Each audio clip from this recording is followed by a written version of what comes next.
안녕하십니까. 계속해서 대구에서 전해드리겠습니다. 이 대구와 경북 지역은 기온이 많이 오르지만 공기질은 아주 나쁜 상태를 보이고 있습니다. 현재 미세먼지와 초미세먼지 농도는 둘 다 매우 나쁨 수준을 보이고 있습니다. 아침 최저 기온은 대구 영하 0.6도, 안동 영하 3.1도, 포항 영상 2.9도 등 어제보다 1, 2도가량 높았습니다. 낮 최고 기온도 대구 8도 등 4도에서 9도의 분포로 평년보다 1, 2도가량 더 오르겠습니다. 오늘 밤부터 기온이 떨어지고 바람이 강하게 불어서 춥겠습니다.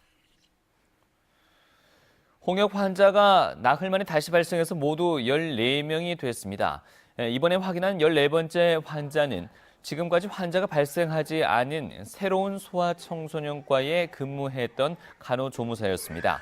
방역당국은 이 간호조무사가 홍역 증상을 보여 파티마 병원 선별진료소를 방문해 확진 판정을 받았다며 지금은 대구의료원에 격리돼 치료를 받고 있다고 밝혔습니다.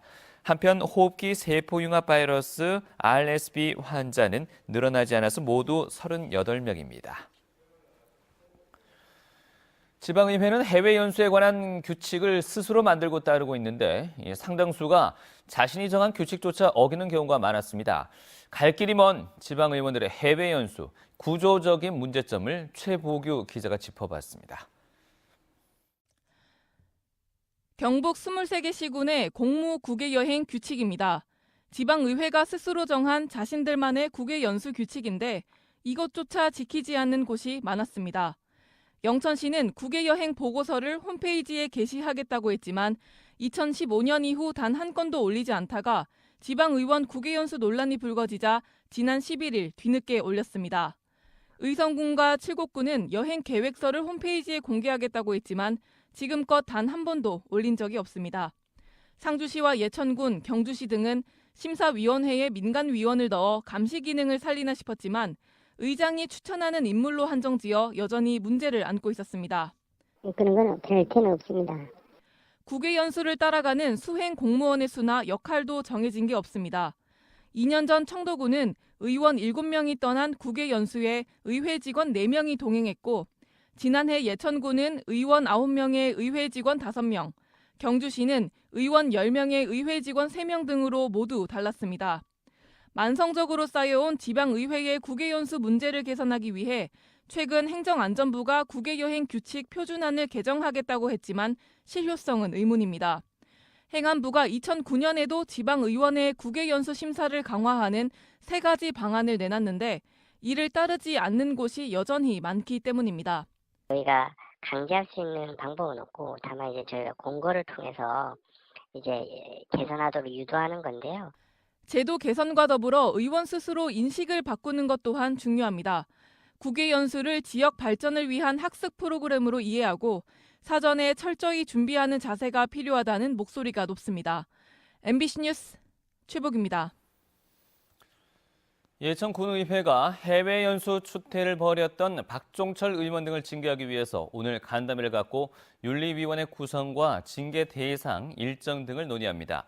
합의가 이루어지면 오는 21일 임시회를 열어서 윤리위원회 구성과 운영안을 의결하고 윤리위원회를 가동시킵니다. 하지만 예천군 의원 9명 전체가 문제가 된 해외 연수에 다녀와 셀프 징계란 비난이 일고 있고 폭행 당사자인 박종철 의원도 강제 제명 추진에 반발하고 있습니다. 올해 1분기 대구 지역 기업 경기 전망치가 전분기에 비해서 큰 폭으로 떨어졌습니다. 대구상공회의소가 대구에 있는 210개 기업에 질의한 결과 올해 1분기 기업 경기 전망치가 제조업은 51, 건설업은 64로 나타났습니다.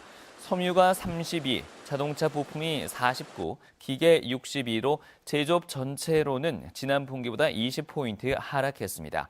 기업 경기 전망치가 100 이하이면 경기 악화를 예상하는 기업이 더 많다는 뜻입니다.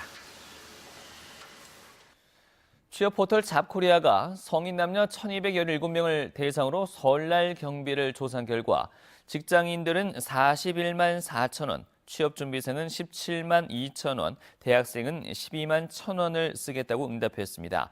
지난해보다 더 쓸 계획인지 묻는 질문엔 50%가 비슷할 것 같다고 답했습니다. 직장인들은 경비의 절반이 세뱃돈으로 지출될 것이라고 응답했고 세뱃돈 금액은 초등학생 이하 아동은 10,000원, 중고등학생과 대학생이 5만 원이 적당하다는 응답이 가장 많았습니다. 고용노동부는 설 명절을 앞두고 다음 달 1일까지 임금 체불이 우려되는 사업장 3만 3천여 곳을 집중적으로 점검합니다. 이에 따라 전국 47개 지방노동관서에서는 체불임금 청산 기동반을 운영하는 가운데 신속한 조치가 필요한 경우 현장에 출동하고 휴일이나 야간 신고에 대비해서 평일 밤과 휴일에도 비상근무합니다. 한편 노동부는 체불임금 청산 의지가 있는 사업주가 대출을 원할 경우 이자율을 낮춰주고 임금 체불된 노동자의 생계비 대출도 이자율을 2.5%에서 1.5%로 인하하기로 했습니다. 설 명절을 맞아 떡과 제사 음식을 비롯한 식품을 다루는 업소와 또 사람들이 많이 이용하는 시설에 대한 합동 점검이 실시됩니다. 대구시와 구군청은 오는 18일까지 설식품 제조와 판매업소, 고속도로 휴게소, 건강기능식품 판매업소 등 110여 곳을 대상으로 특별 점검에 나섭니다. 최근 이 튀김과 부침, 떡 등 주문 제사 음식 이용이 늘고 있어 무등록 영업이나 무표시 제품 사용 여부, 사용 원료와 보관 관리 등을 집중적으로 단속할 예정입니다. 이상으로 MBC 뉴스를 마치겠습니다. 고맙습니다.